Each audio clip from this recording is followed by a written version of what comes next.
Мене звати Маша. І раніше я вже знайомила вас з науковицями. За час, поки ми не бачились, в Україні розпочалась велика війна. Тисячі людей були змушені залишити свій дім.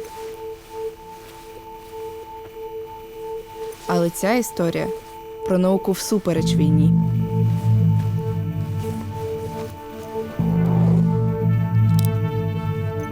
Я хочу вас познайомити. Біологиня Катерина Шаванова і її врожай.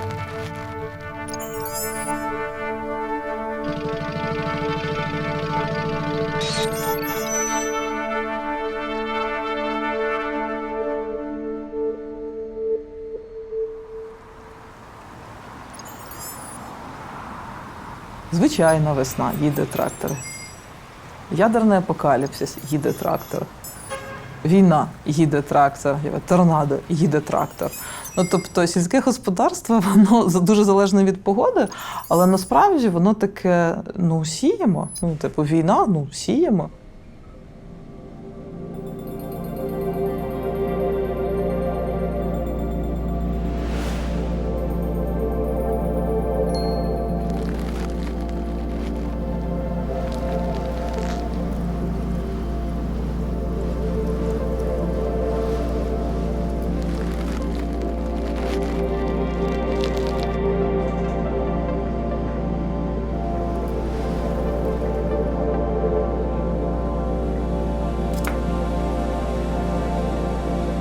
Це, мабуть, найкращий момент в науці, коли ніхто цього не знав, а ти тепер знаєш. І це не обов'язково про Нобелівську премію, якісь гігантські винаходи. Це щось маленьке, але воно твоє, і його не було до тебе. І в мене був момент, коли я дуже довго працювала в одному університеті, але по факту я кожні декілька років принципово змінювала тему, якою я займалася. В будь-яких незрозумілих ситуаціях я вважаю, що треба повчитись чомусь новому. Я попробувала дуже різне в різних напрямках, і це саме ті напрямки, які зараз розвиваються, і вони стають більш прикладними. А найцікавіше в тому, що я навчалась в аграрному університеті, потім я так йшла більш фундаментальну науку, а потім я повернулася працювати в аграрний бізнес. І на питання, як я сюди потрапила, це таке, неловко сказати, я з 16 років в сільському господарстві.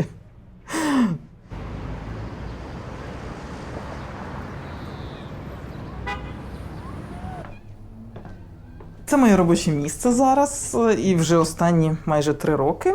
Спочатку карантин, зараз війна, і тут у мене є професійні речі і ті, які мене радують в перервах.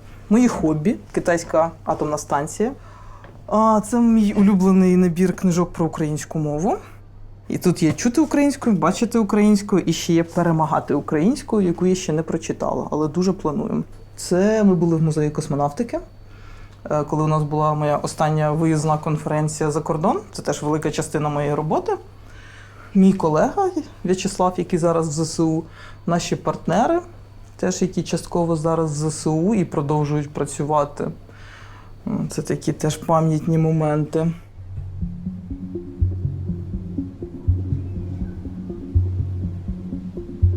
Світ великий, його треба пояснювати. І мені не подобається позиція, коли ти просто такий сидиш, і я своїм займаюся, і більше нічого робити не буду. І коли я бачу, що в якійсь темі я загрузаю, я шукаю можливість якихось міждисциплінарних досліджень, бо я вважаю, що все найбільш цікавіше там. І з бізнесом так само синергія йде через те, що бізнес має свої цілі, наука цьому може дуже допомагати, але їх треба конектити. Є таке, поняття фасилітаторів, коли треба пояснювати. Кожен вважає, що хтось інший має зробити кроки назустріч, але мають робити кроки назустріч обидві сторони.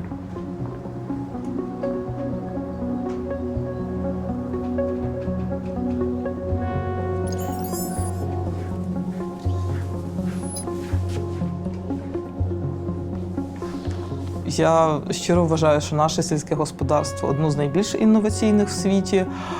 Ми знаємо про насіння, про гібриди, техніка. Тобто наші комбайни в полях, хто бачить, це як космічний корабель. Тобто GPS, тобто те, що винаходилось колись для того, щоб запускати ракети в космос, зараз працює на полях.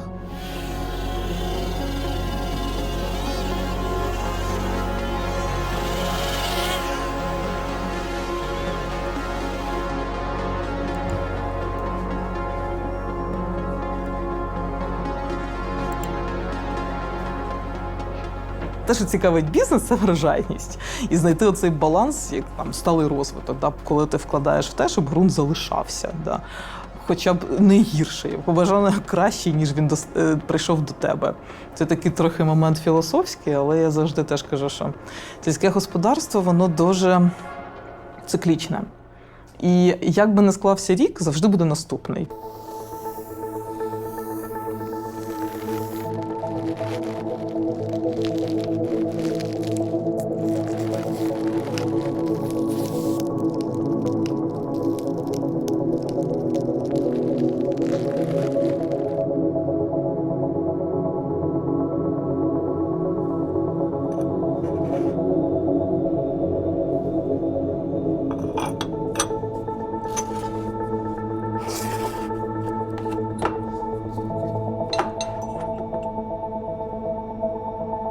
Прогрес, він просто неймовірний. Кожен рік бачимо результат, і ти реально бачиш результат, який годує світ. Після зеленої революції в 60-ті роки ХХ століття, коли навчилися використовувати добрива неорганічні, а потім все йшло таке більш еволюційне. Зараз ми підходимо до революційного етапу біотехнологій, коли ми розуміємо, що можна вносити нові мікроорганізми, можна підсилювати дію тих, які є в ґрунті, і вони будуть впливати як на здоров'я ґрунту, так і потім опосередковано на врожайність. І це великий тренд, який розвивається в світі. Це не те, що дасть миттєву віддачу, да? Це не те, що дасть тобі прибуток, це прям ти побачиш на наступний день, але воно працює. А якщо ти дивишся просто кукурузину 22-го року і кукурузину, не знаю, 40-го року минулого століття, це абсолютно виглядає як різні культури. Чорнобиль – це важлива частина мого життя, як і просвітництво в темі радіації. Ми з Оленою написали книгу про Чорнобиль, ведемо паблік про радіацію, читаємо лекції про ядерну загрозу і як підготуватися до будь-якого сценарію.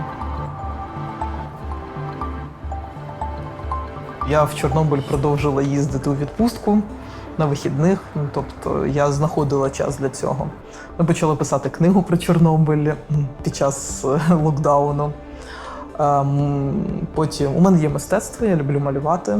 Це теж важлива частина виразити свій досвід, переключитися, прожити його і рухатися далі.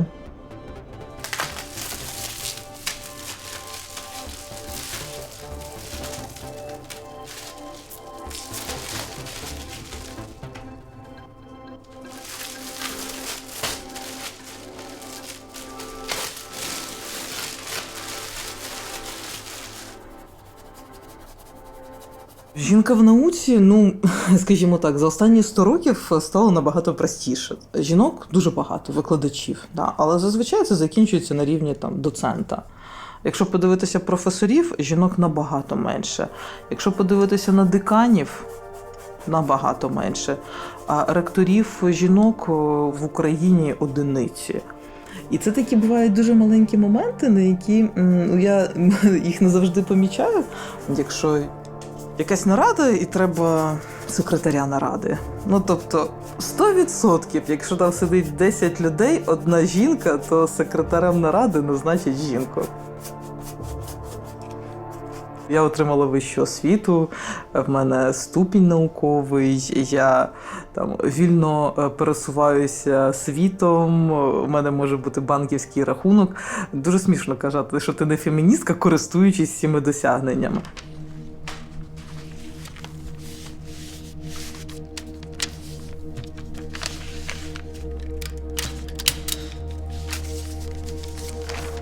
Наукові проекти під час війни, ти такий, боже, кому вони треба? Але насправді через 2-3 місяці стало очевидно, що це теж вікно можливостей. Да? Тобто, а коли все переробляти, і коли пробувати щось нове, як не зараз? Ми підписали договір, над яким ми працювали більше року, 21 лютого. І це було дуже для мене важливо. Це саме про програмне забезпечення, яке дозволяє краще координувати науково-дослідну роботу, дозволяє краще обробляти отримані результати. У нас були дуже великі плани на його впровадження в цьому році. І приходить 24 лютого.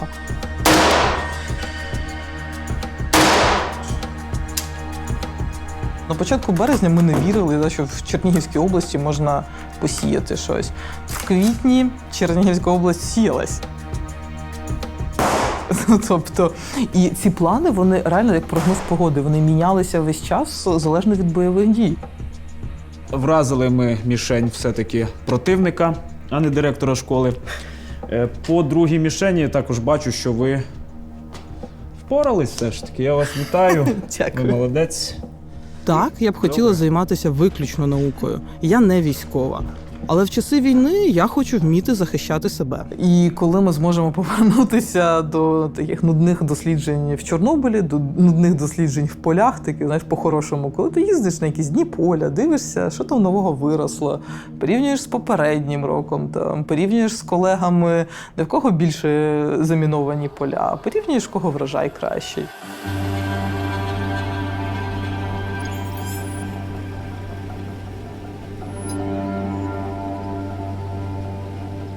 Війна не зупиняє нашу роботу. Ми знаємо, що від нас залежить весь світ.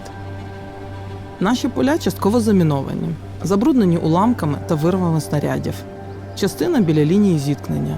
Замінування територій – це теж дуже велика проблема, яка буде з нами ще на багато років. І я думаю, що наука і наукові технології теж будуть брати участь в тому, щоб їх розміновувати. Тобто вже є дрони-сапери, і багато дронів сільського господарства перемістились в ЗСУ.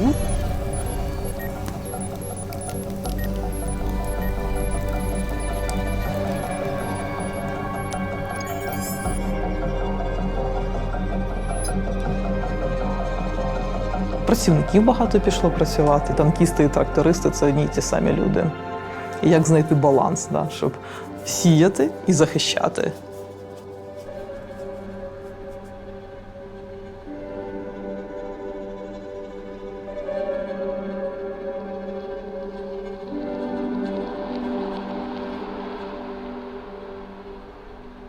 Наука – це не завжди про людей, які сидять в лабораторії. Це не тільки про них. В науці є люди, які пишуть проекти, в науці є наукові менеджери, в науці є люди, які люблять сидіти в лабораторії і капати, кап-капи з піпетки і не чіпайте мене. І в якийсь момент я зрозуміла, що моя сильна сторона – збирати людей. І в Чорнобилі, і в сільському господарстві, насправді. Старше покоління – це в основному чоловіки, професіонали. Вони ліквідатори, вони супер круті. А потім перейшов якийсь злам. Тобто в якийсь момент у нас виявилося, що у нас така величезна компанія дівчат їздить в Чорнобиль. І це все зоологині, біологині, мікробіологині. І це був прям злам, тому що Чорнобиль спочатку, о боже, чого вони всі сюди їздять? Потім друге, та довго це не продовжиться, таки їздиш третій рік, четвертий, п'ятий. Вони починають до тебе звикати, але все одно є така штука, що туди краще не ходіть, те краще не робіть, і тобі дуже важко доводити, що ти професіонал, і ти розумієш, чого ти туди йдеш. І з полями теж схоже.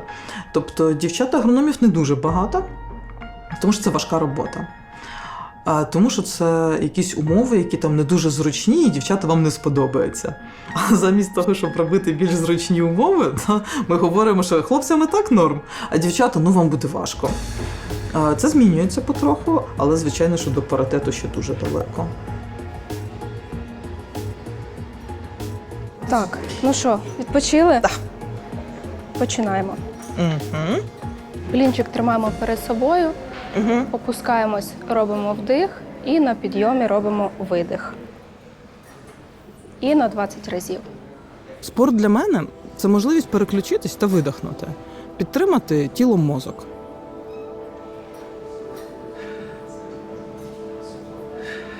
Ти візьмеш тільки те, що ти виростив. Це не те, що можна наростити десь в інших країнах. Тобто воно і так працює по максимуму, в принципі, сільське господарство. Тому лише відкриття портів, яке сталося в серпні, якось поліпшило ситуацію саме з продажем сільськогосподарської продукції.